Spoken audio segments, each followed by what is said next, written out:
John Herbert Dillinger was an American gangster of the Great Depression. He led a group known as the Dillinger Gang, which was accused of robbing 24 banks and 4 police stations. Dillinger was imprisoned several times but escaped twice.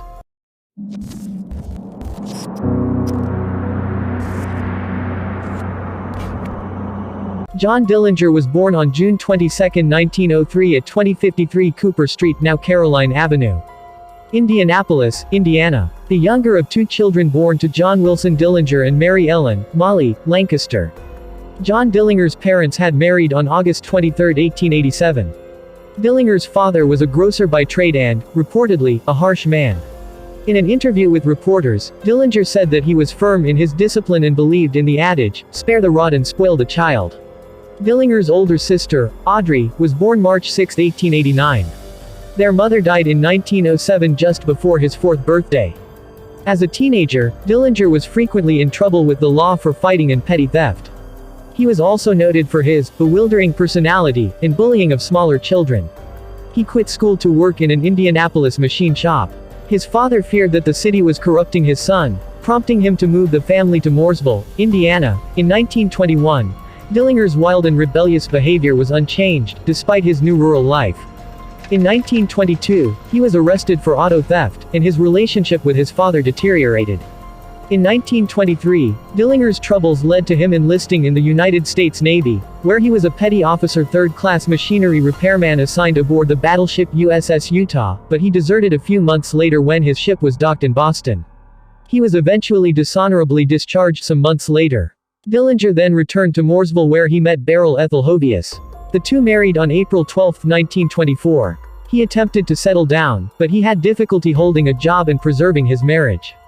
Unable to find a job, he began planning a robbery with his friend Ed Singleton, who was an ex-convict and umpire for a semi-professional baseball team, the AC Athletics, for which Dillinger played shortstop. The two robbed a local grocery store, stealing $50. While leaving the scene, the criminals were spotted by a minister who recognized the men and reported them to the police. During the robbery, Dillinger had struck a victim on the head with a machine bolt wrapped in a cloth and had also carried a gun which, although it discharged, hit no one. The two men were arrested the next day. Singleton pleaded not guilty, but after Dillinger's father discussed the matter with Morgan County Prosecutor Omar O'Hara, his father convinced Dillinger to confess to the crime and plead guilty without retaining a defense attorney. Dillinger was convicted of assault and battery with intent to rob, and conspiracy to commit a felony. He expected a lenient probation sentence as a result of his father's discussion with O'Hara, but instead was sentenced to 10 to 20 years in prison for his crimes. His father told reporters he regretted his advice and was appalled by the sentence. He pleaded with the judge to shorten the sentence, but with no success. En route to Mooresville to testify against Singleton, Dillinger briefly escaped his captors but was apprehended within a few minutes. Incarcerated at Indiana Reformatory and Indiana State Prison from 1924 to 1933, Dillinger began to become embroiled in a criminal lifestyle. Upon being admitted to prison, he was quoted as saying, "I will be the meanest bastard you ever saw when I get out of here." He became embittered against society because of his long prison sentence and befriended other criminals, including seasoned bank robbers Harry, Pete Pierpont, Charles Mackley, Russell Clark, and Homer Van Meter, who taught Dillinger how to be a successful criminal. The men planned heists that they would commit soon after they were released. Dillinger also studied Herman Lamb's meticulous bank robbing system and used it extensively throughout his criminal career. Dillinger's father launched a campaign to have him released and was able to obtain 188 signatures on a petition. On May 10, 1933, after serving 9.5 years, Dillinger was paroled. Released at the height of the Great Depression, Dillinger had little prospect of finding gainful employment. He immediately returned to crime. On June 21, 1933, he robbed his first bank, taking $10,000 from the New Carlisle National Bank, which occupied the building at the southeast corner of Main Street and Jefferson, State Routes 235 and 571, in New Carlisle, Ohio. On August 14, Dillinger robbed a bank in Bluffton, Ohio. Tracked by police from Dayton, Ohio, he was captured and later transferred to the Allen County Jail in Lima to be indicted in connection to the Bluffton robbery. After searching him before letting him into the prison, the police discovered a document which appeared to be a prison escape plan. They demanded Dillinger tell them what the document meant, but he refused. Earlier, while in prison, Dillinger had helped conceive a plan to enable the escape of Pete Pierpont, Russell Clark, and 6 others he had met while in prison, most of whom worked in the prison laundry. Dillinger had friends smuggle guns into their cells which they used to escape 4 days after Dillinger's capture. The group that formed up, known as the First Dillinger Gang, consisted of Pierpont, Clark, Charles Mackley, Ed Schaus, Harry Copeland, and John Red Hamilton, a member of the Herman Lamb Gang. Pierpont, Clark, and Mackley arrived in Lima on October 12, 1933, where they impersonated Indiana State Police officers, claiming they had come to extradite Dillinger to Indiana. When the sheriff, Jess Sarber, asked for their credentials, Pierpont shot Sarber dead, then released Dillinger from his cell. The 4 men escaped back to Indiana, where they joined the rest of the gang. On January 25, 1934, Dillinger and his gang were captured in Tucson, Arizona. He was extradited to Indiana and escorted back by Matt Leach, the chief of the Indiana State Police. Dillinger was taken to the Lake County Jail in Crown Point, Indiana and imprisoned to face charges for the murder of a policeman who was killed during a Dillinger gang bank robbery in East Chicago, Indiana, on January 15, 1934. The local police boasted to area newspapers that the jail was escape-proof and had even posted extra guards as a precaution. However, at 9:30 a.m. on Saturday, March 3, 1934, Dillinger was able to escape.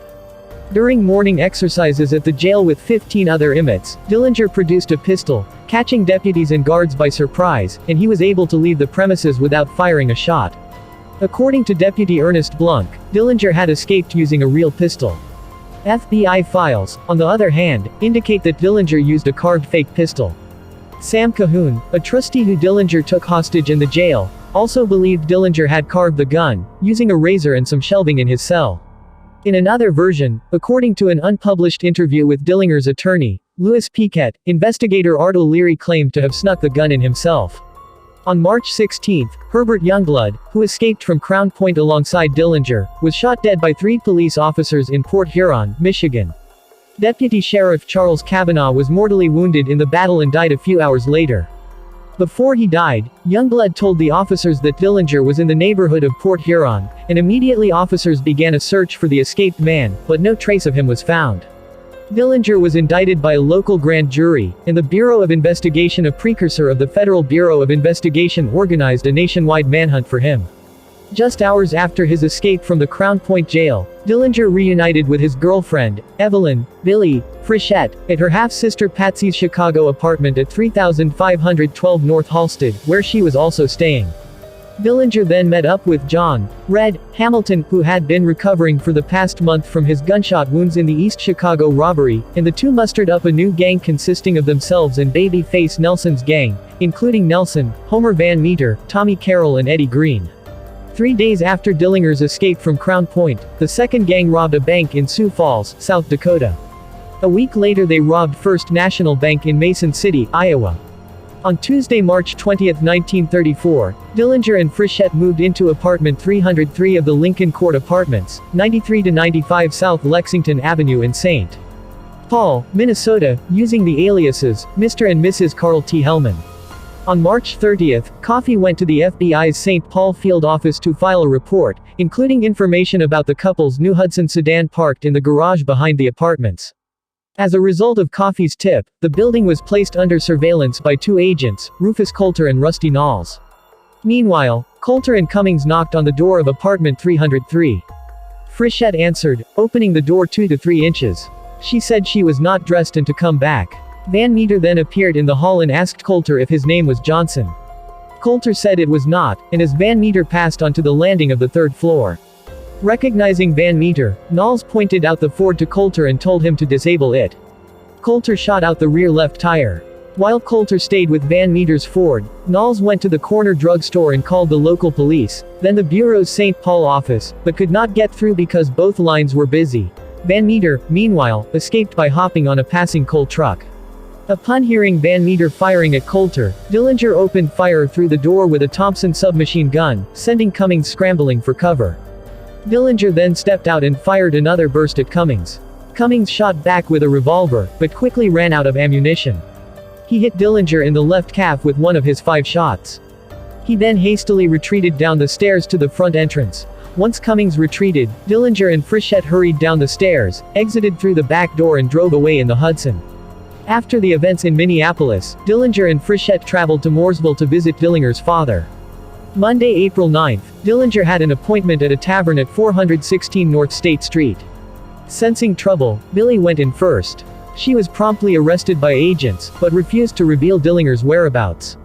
Dillinger was waiting in his car outside the tavern and then drove off unnoticed. The two would never see each other again. Dillinger reportedly became despondent after Billy was arrested. The other gang members tried to talk him out of rescuing her, but Van Meter encouraged him by saying that he knew where they could find bulletproof vests. That Friday morning, late at night, Dillinger and Van Meter took a hostage, Warsaw, Indiana police officer Judd Pittenger. They marched Pittenger at gunpoint into the police station, where they stole several more guns and bulletproof vests. After separating, Dillinger picked up Hamilton, who was recovering from the Mason City robbery. The Bureau, or Division, of Investigations, precursor to federal jurisdiction in 1935 name change to FBI 4445. Received a call Sunday morning, April 22 that John Dillinger and several of his Confederates were hiding out at a small vacation lodge called Little Bohemia near present-day Manitowish Waters, Wisconsin. Special Agent in Charge Purvis and several BOI agents approached the lodge when three men exited the building and began to drive off. Agents yelled for the car to stop, but the men had been drinking and did not hear the agents. Agents opened up fire on the car and the driver was killed. Dillinger and some of the gang were upstairs in the lodge and began shooting out the windows. While the BOI agents ducked for cover, Dillinger and his men got out the back of the lodge toward the lake and were able to get out of the area very quietly. By July 1934, Dillinger had dropped completely out of sight, and the federal agents had no solid leads to follow. Division of Investigations Chief J. Edgar Hoover created a special task force headquartered in Chicago to locate Dillinger. On July 21, Anna Kumpanas, a madam from a brothel in Gary, Indiana, also known as the Woman in Red, contacted the FBI. She was a Romanian immigrant threatened with deportation for low moral character, and offered agents information on Dillinger in exchange for their help in preventing her deportation. The FBI agreed to her terms, but she was later deported nonetheless. Kumpanas revealed that Dillinger was spending his time with another prostitute, Polly Hamilton, and that she and the couple were going to see a movie together on the following day. She agreed to wear an orange dress, so police could easily identify her. She was unsure which of two theaters they would attend, the Biograph or the Marlboro. A team of federal agents and officers from police forces from outside of Chicago was formed, along with a very small number of Chicago police officers. Among them was Sergeant Martin Zarkovich, the officer to whom Kumpanas had acted as an informant. At the time, federal officials felt that the Chicago police had been compromised and therefore could not be trusted. Hoover and Purvis also wanted more of the credit. Not wanting to take the risk of another embarrassing escape of Dillinger, the police were split into two groups. On Sunday, one team was sent to the Marlboro Theater on the city's west side, while another team surrounded the Biograph Theater at 2433 N Lincoln Avenue on the north side. At approximately 8:30 p.m., Sage, Hamilton, and Dillinger were observed entering the Biograph Theater, which was showing the crime drama Manhattan Melodrama, starring Clark Gable, Myrna Loy, and William Powell. During the stakeout, the Biograph's manager thought the agents were criminals setting up a robbery. He called the Chicago police, who dutifully responded and had to be waved off by the federal agents, who told them that they were on a stakeout for an important target. When the film ended, Purvis stood by the front door and signaled Dillinger's exit by lighting a cigar. Both he and the other agents reported that Dillinger turned his head and looked directly at the agent as he walked by, glanced across the street, then moved ahead of his female companions, reached into his pocket but failed to extract his gun, and ran into a nearby alley. Other accounts stated Dillinger ignored a command to surrender, whipped out his gun, then headed for the alley. Agents already had the alley closed off. 3 men pursued Dillinger into the alley and fired. Clarence Hurt shot twice, Charles Winstead 3 times, and Herman Hollis once. Dillinger was hit from behind and fell face first to the ground. Dillinger was struck 4 times, with 2 bullets grazing him and 1 causing a superficial wound to the right side.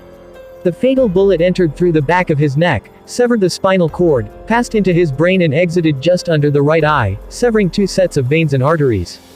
An ambulance was summoned. Although it was soon apparent Dillinger had died from the gunshot wounds, he was officially pronounced dead at Alexian Brothers Hospital.